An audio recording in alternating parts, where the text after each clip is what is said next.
So, now we've caught up with the hegemony. Something green and blue this way comes.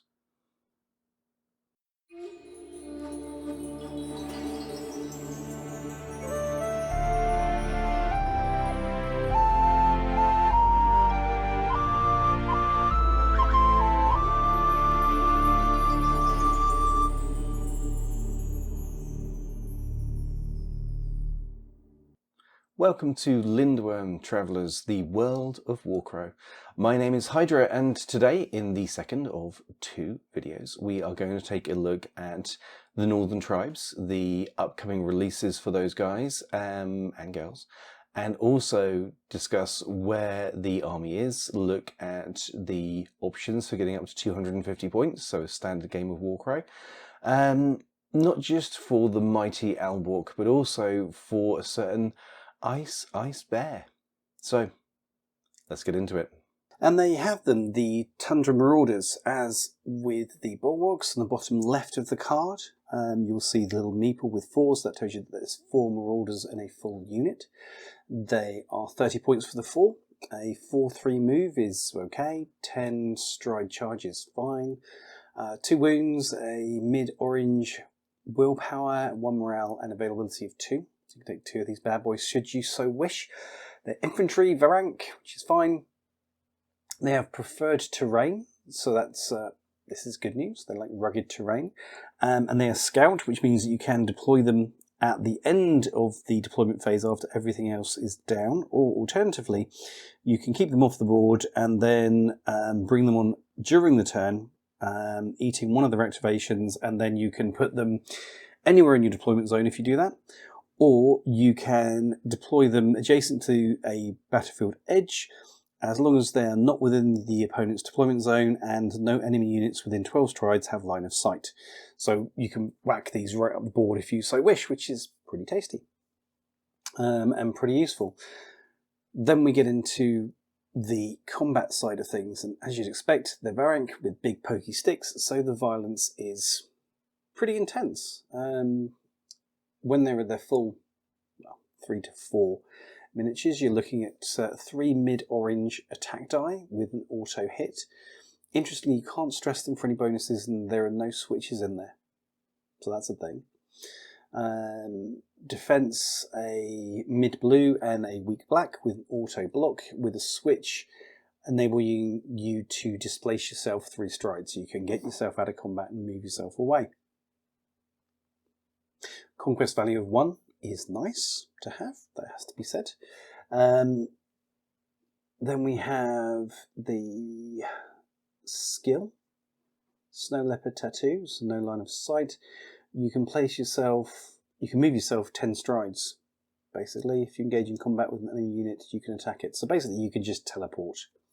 These guys can just woof anywhere they want to within 10 strides, and then smash someone in the face because they can, which is pretty nasty, to be honest with you.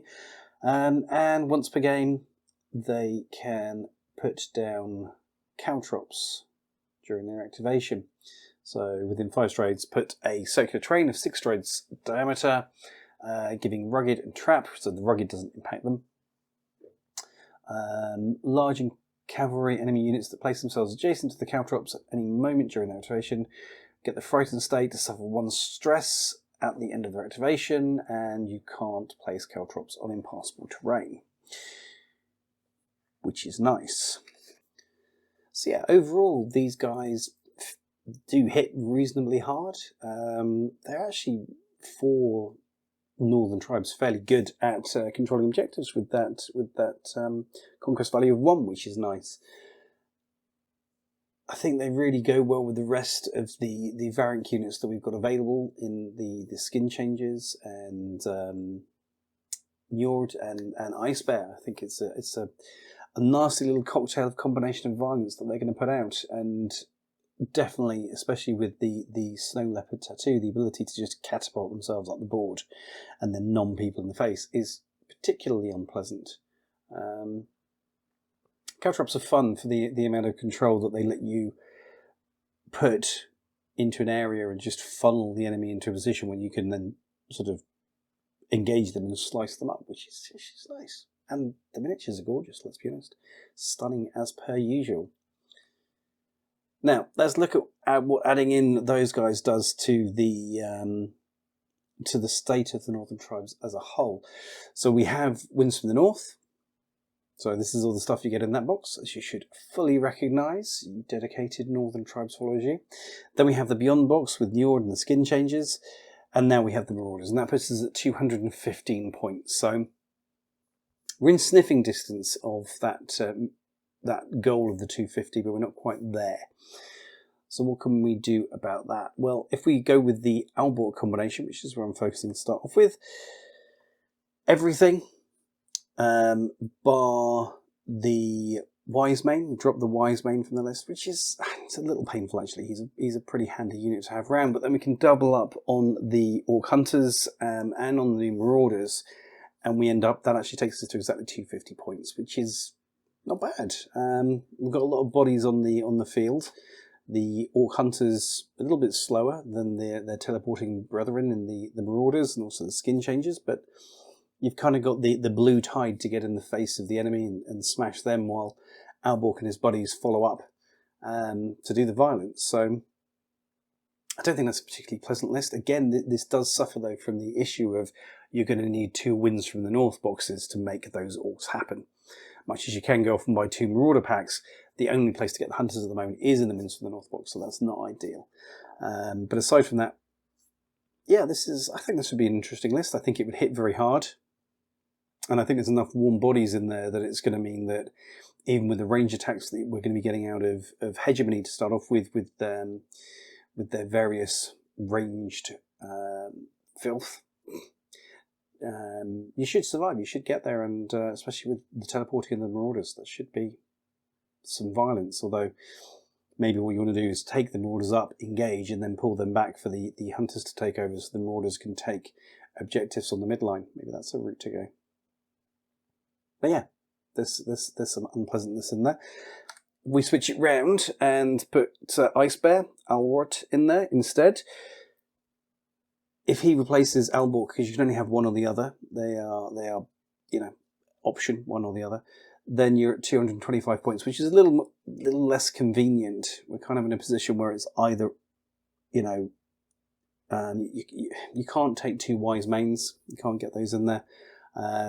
You could get another unit of Hunters in there, which take you 245, but it's not really that potent in my book. So what are we going to do? Well, we're going to do that. We're actually going to drop the Evoker, which I would be a little nervous doing, to be honest with you. I wouldn't necessarily be that comfortable making that move, but this mix does get you to the 250.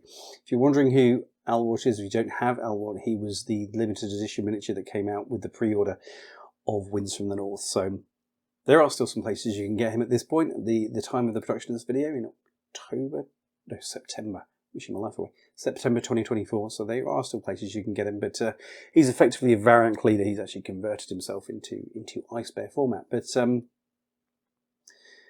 yeah, not having magic on the board, not having a spellcaster on the board, I would be a little nervous. But I think this army, especially with the scout rules that exists on the Marauders, and from memory, the skin changes, you're going to get up the board and in your enemy's face before they can really do anything. Maybe that's the job of the skin changes, is to take out any spellcasters on the enemy side, and then you just have the blue tide, as I say, that just engages the enemy and locks them down for a bit before the green tide follows up. This time with the Wise Mane, chucking out some buffs and benefits to smash into the enemy's face. So I think Northern Tribes are going in an interesting place at the moment. A lot of people are reporting that within Winds from the North, they are really, really strong and really, really powerful. I can see where that's coming from. But I think now that we're starting to get more toys and a little bit more durable units for Hegemony, that's potentially going to switch. I think it's going to balance out. It'll be good to see when we get things like the Ice Archers for the Northern Tribes. We get a little bit of range in for them as well. How that does. But yeah, I think these two armies with either Ice Bear or Alborc, they're going to hit very hard. We've got, as I say, lots of warm bodies in either of them. And there's some buffs. I'm not going to run through all the buffs and the interactions with the rules because we'll be here all day. But I think they should do fairly well. It is a little bit annoying that you have to drop either the Wise Mane or the Evoker to make these things fit. But, you know, and again, yeah, two hunter units. It would be good if we could get like more skin changes in there, but they're only availability 1, so that's not one of the options, frustratingly. But we are getting closer now that we have the Marauders, and if you've got Alborc, if you've got the Ice Bear, getting close to the point where you can put together a pure Varank list, but we're just missing something to replace the Hunters, really. When that comes out, when we have that option, yeah, pure Varank lists I think will be doable and distinctly nasty because they are quite sort of unpleasant. Like the Marauders can teleport, they've got that 10 stride range, they have Scout, they're going to be on you before you can really do much about it if you're not careful. So yeah, I think the games are going to get a lot more interesting. And Hoopu did say when this game was coming out that the game is a lot about positioning, and you can really see that now. Getting your hegemony in position to deal with this blue and green tide is going to be crucial. You need to get guns on them because otherwise this mass is just gonna swamp you. And likewise, I think positioning of terrain for the northern tribes, getting an approach, a line of approach where you can get in without being seen, without being shot at, without having spellcasters targeting you as well, is going to be crucial. But when it happens, oof, these guys are going to hit hard. I mean, the 3 orange on the Marauders is just unpleasant. So, guys, what do you think of the Marauders? Are you fans?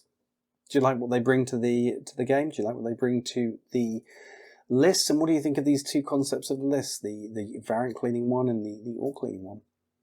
How would you put them together? Do you think it's viable to run a list without a spellcaster, or do you think they're going to become central to the game? Let me know in the comments. Let me know what you think. Thank you all, as ever, for watching. Thank you to Patreons and members, especially Joe Rogers, for continuing to support the channel. Really, really appreciate it. Now that we're getting to the point where the armies are getting to a 200, 250 point stage, I think that's where we're going to start putting together some battle reports, because I think that's where it's interesting. There's a lot of channels out there that have done the Winds to the North missions, and we thought about doing those.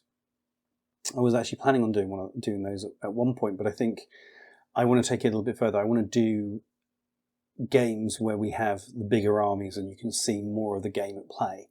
The ebb and the flow and the bigger maps to run on. So speaking of which, we're going to see a review pretty soon for some terrain for Warcrow, so look out for that. But for now, thank you all for watching. As ever, if you aren't subscribed, please subscribe. There's plenty of people that watch every week and are not subscribed, so if you could do that, would appreciate that. Give us a like, give us a share anywhere you think could benefit from Warcrow in their life, and thank you again for watching, and we will see you again soon. Goodbye.